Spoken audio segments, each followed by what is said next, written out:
just more ball skills and all that. And generally, if you keep to this type of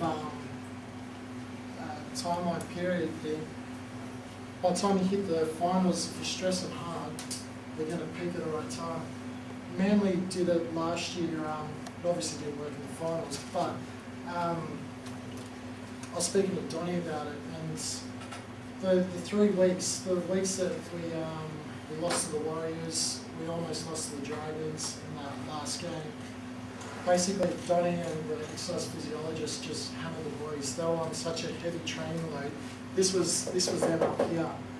They managed to make it so that the first half of football would generally be grinding out tough stage for both teams.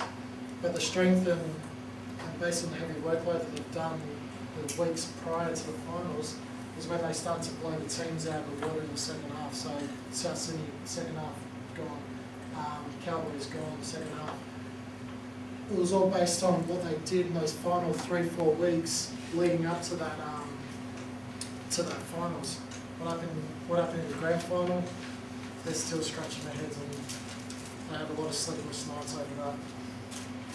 But that's just an example of it actually working in the real NRL stage. Are there any questions? What would you recommend if you had those short, side, and you've only got 4 weeks to put them together and stuff? What would you recommend there? So look at more like, say, with my competitions, only 1 week. Yeah, so the junior eps 9, or sometimes some are even shorter, or even those single day. You know what I mean? There's always little to your pre-season and how early you're going to be training in the pre-season. The shorter the season, obviously, is going to be a bit more easier because, like, you're going to be hitting them with the heavy workload, drop it off, and so they only have to peak for 4 weeks. So, if you do the heavy workloads in the start of the pre-season, and then, like I said, in this specific part here, just drop them off that little bit, work on the ball skills, like probably looking at maybe 80% of fitness here, as opposed to 20% ball work. But when you get up to this part of the season, you're probably looking at maybe, I don't know, 60 to 70% ball work, and only a little bit of fitness just to keep them on task. And then you can work on your team tactics and your plays and your set moves, all that type of stuff. So then when you hit the competition phase, all their ball skills are up to date. All you're doing is a couple of, maybe 1 session in the middle of a week of a decent fitness run. And yeah, they'll be for that short period of time. It's actually easier to do the short seasons as opposed to the long ones.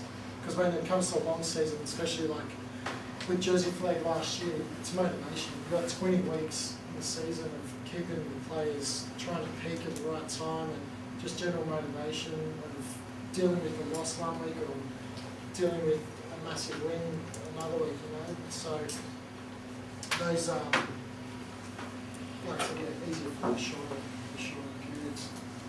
How would you handle, say if you, for example, you've got a Harold Matthews age group, so 16s, and you've got a whole November, a lot of them start training obviously, and then they have a break over Christmas, and they come back, and they've got trials, etc. And they've got 9 or 10 weeks, I think it is this year.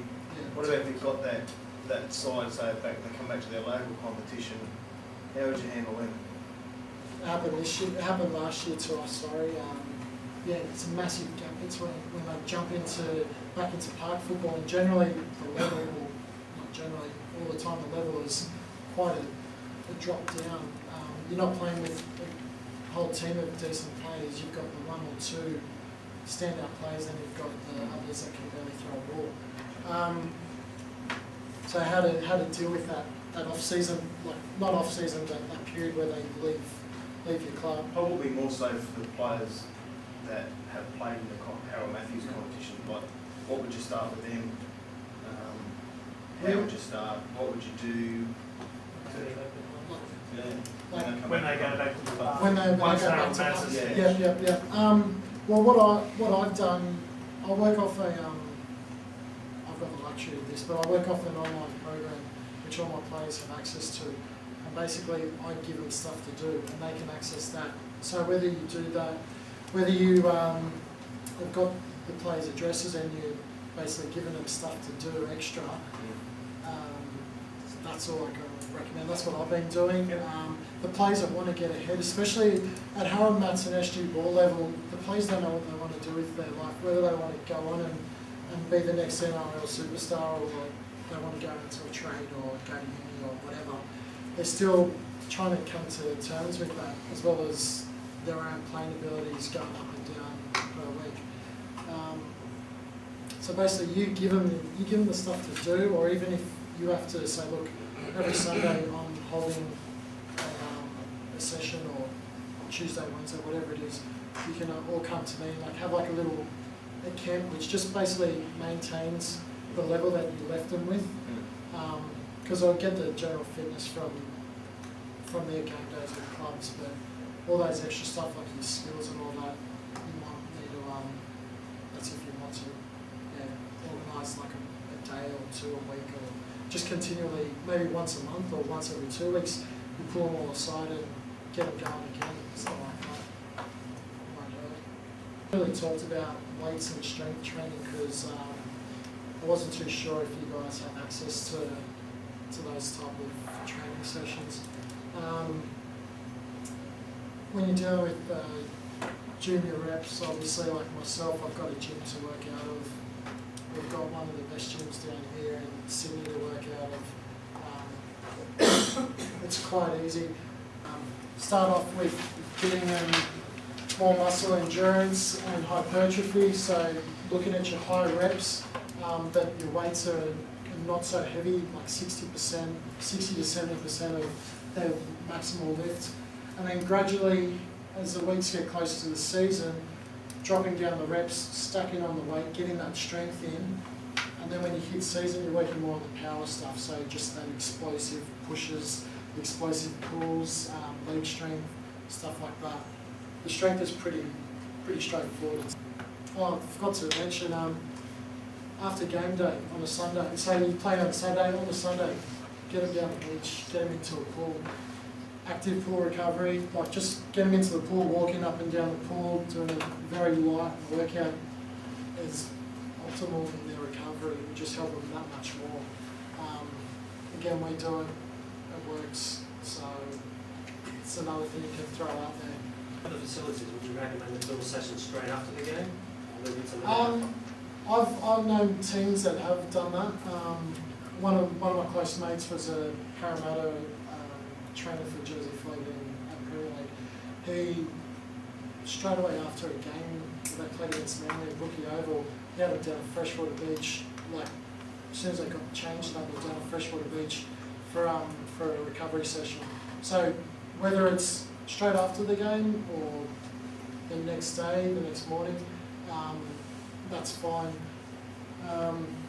Probably straight after the game, I'd worry about more the icing of the players that are a bit better than bruised, or ice baths if you've got ice baths, doing stuff like that. But yeah, you can do it if you've got the facilities.